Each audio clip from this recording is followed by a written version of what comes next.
I am here today to introduce Mary, who is going to show us our flexibility video for PCF. So Mary, why don't you come on in? As she always does, grand entrance. I'll let Mary take it over. Hey everybody, today we are going to be working on flexibility stretching. A lot of you that do take my class do know that when I do warm-ups, beginning of class, I usually tend to stretch it out a little bit more because nobody stretches enough. Most of the time you can take a lot of what we do in class, take it home with you, work on it. I strongly advise doing it during a commercial break while you're watching TV instead of just sitting on the couch and hanging out. Busting out your foam roller during that time is also a good way to help work out some of the kinks, especially some of the trigger points you might have with that muscle soreness with a lot of the workouts that we do. If you want to take it to another level, do a yoga class. I can't express how important yoga has played in my training program and how much it's helped me and helped my strength conditioning and everything else. It just kind of helps everything fall into place. So I'm just going to go through quickly, top to bottom. I like to keep it simple, start from the head, go down to the feet, and that way you don't really forget kind of what body part needs to be taken care of and get it all done. So usually I like to start off class, we always warm up, most important, before you do any kind of flexibility. 5 minutes of cardio, whether it's running, jogging, rowing. You never want to stretch cold muscles. Kind of stretching I'm going to do today is more that static stretching. Usually before class you want to do more dynamic, we're moving a little bit more, stretching is being held for less seconds. The static stretching we're going to work on today, which I won't do, I'll just run you through a lot of moves. We're going to do more holding 30 seconds, holding 45 seconds, maybe even a minute, depending on how good you're feeling with that stretch or listening to your body and you feel how much you really need it. So to start off, I always like to do neck rotations. Typically I like to do them always in the front. Not a big fan of going up and in the back here. You don't want to mess around with the neck. Once that is done, sometimes in class we do gently ear to shoulder. You're pulling gently on one side.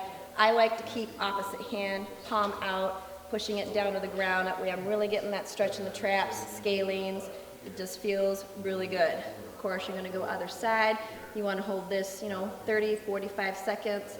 And then you can always do down in the front. If you want to pull, it's very gently again, just on the top of the head. And then again, palms facing front, just looking up to the ceiling, but no higher than that. Don't want to see anybody looking back and then getting that, crazy rotation in the back. Just always careful. Next, we're going shoulders. Small rotations always in the front. We can do them going forwards. Then I like to take that into small arm circles, front and back. Okay, warming it up, take it into larger circles.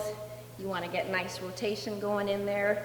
Try and keep the arms as straight as possible, but they're loose. You don't want to have, too robotic. Call it a day. Checking the rotator cuff. Sometimes having that nice L position, you're taking it down and up. This is always a good check. Some people have a lot of shoulder problems. Sometimes you lift it too heavy the one day. Sometimes it's just we didn't stretch or warm up properly. So this is always a good check. You get bad pain with doing this, you need to get this looked at, okay? Triceps, one arm in front, you're pulling it across.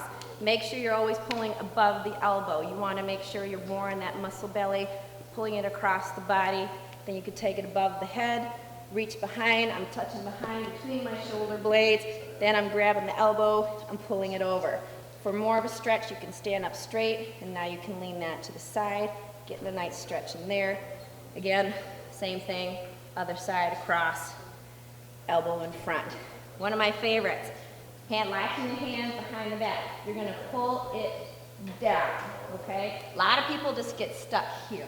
They just pull here. You want to make sure you're opening the chest, pulling the arms down, getting that really nice stretch, and hold it there. This is going to really open up the chest, rolling your shoulders back. It just really feels good. You want to take it to another level. Again, bend the knees. I like to bend the knees, take some pressure off the low back. Readjust, pull down, take it over the top, and just hang out. Some of you may not be able to get this far. Even if you're here, that's fine. Your chest is still open. You're getting a great stretch. From there, I like to transition, going into my hamstring stretch. Always like to widen my base, putting my hands on the ground. You want to kind of almost open the hips up, Roll the hips back so that you are getting that full pull going right behind back of the legs. Hands are down once you take a deep breath in, and then you want to relax the head between the shoulders and just kind of hang out there for a little bit. Sometimes in class, we will go side to side. That's always helpful. Kind of engages the muscles a bit. So get a good stretch in the hamstrings. You can kind of come up a bit as a break, go back down, take it into a deeper stretch. You can even grab behind the ankles, take it into even a more deeper stretch. From there, I like to go into our groin stretch. Some of you are up here, that's fine, but the key is to really get your butt down to the ground. Get those elbows, place them on the inside, push it out. You really want to open the hips. Make sure you're getting a good stretch. You want to rock that side to side, that's also okay. Going, giving some good mobility. All right, then I like it to move it down. Now we're going to work into our hip flexors. Usually like to go into a good runner's lunge. You want to make sure you have a good 90-degree angle here. A lot of people will typically, I can't tell you, I see it a lot in class, everybody's over here, okay? So it's putting a lot of stress on my knees. Now I'm over top of my toes. Not good technique. Readjust, bring it back, get into this position first, then lift that back leg up.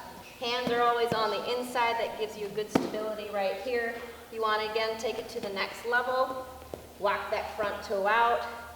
Take it down to the elbows. This gives you a nice deep stretch. That's really stretching. I'll do it this way. In this hip area here, nice glutes area. Away you go. Okay, obviously, you're going to switch sides. Call it good. Then we've got the good old hamstring stretch back from the old days. Just reaching, hanging out. A lot of people don't stretch their hamstrings enough, which can lead to a lot of low back issues. So I highly suggest you make sure you take care of your hamstrings, especially my runners when we get into running season. Work a little bit of the quads. You're going to run, right leg is going to turn it back. You're going to take it back. You can lean back as far as you can.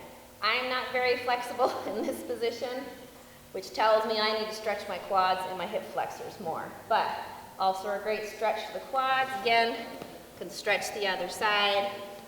Give it a good stretch. Some people can lay all the way back. That's great. Not a problem. Another great stretch to really work inner thighs. I know a lot of people, and it looks funny, you've done it in class, get into frog, okay? Doing this in the privacy of your own home, you're good to go. So make sure you really open those hips. I want to have a 90-degree angle behind my leg. I do not want to be forward when I do this. I want to sit back. It really helps to open up the hips. And you want to sit here for a good 45 seconds to a minute because it's going to feel amazing. It's going to feel weird at first, but the more you do it, the more you practice, the better you will get at it. From there, sometimes we like to go into our calf stretch. So again, just making sure you're alternating, getting those heels down. I'll also tell you to push your heels down.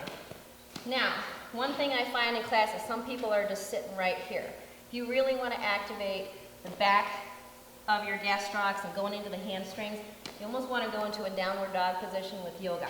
Really push the hips back, push the head through, and you're going to get a totally and completely different stretch this way, okay? Don't stop here. Take it to that next level, really stretch it out. I know in class we do opposite hand to opposite foot sometimes. That's always a great way to really get that extra stretch in. And we walking in, we can stand up. Runners, also take care of your IT band, okay? One stretch is you're going to take your right leg, place it behind your left. My right hip is now going to go out to the side. I've got my left hip on my left hand on my left hip. Right hand is going over the shoulders, okay? This is really stretching out my hip, going down to the knee. A lot of the times with runners, if you don't take care of your IT band, it's going to mimic knee problems, and your knees are going to hurt. So again, if I'm doing my other side, left foot behind the right foot, left hip's going out, right hand on right hip, left hand is going to take it up and over. Okay, one thing I missed, low back. Really important too. Some exercises we've done in class, hugging the knee into the chest, then take an opposite hand on that opposite knee, bringing across. The object of this is for this hand to stay on the ground, this knee is to come onto the floor as far as you can. That's when you know you've got a really great stretch. If my arm's coming off the ground, now I'm not serving myself justice of really opening up the chest, really stretching that. your glutes, everything else, okay? Again, switch the other side. We've also done piriformis. Cross the leg over, reach through the triangle, pull it in. If you want a deeper stretch, you can now take it onto the front of the knee. Pull that in as well. Piriformis also important for my runners, and when we're doing a lot of squats in class, you're gonna find this is gonna help you a lot too. Last one of our favorites, pigeon. Bringing that front leg up and then sitting back in that position. This is gonna really stretch. I'll turn it, really gonna stretch all the muscles right in here. Some people can take it down nice and deep. The object is to get back as far as you can. I wanna get my hip onto this floor, then I can start bringing it down. Now you're getting to a nice deep stretch. And I think that's about covers everything. So take the time, guys, really stretch. You won't believe the difference it's gonna make in your workouts. Hopefully this helped, and we will see you in the gym.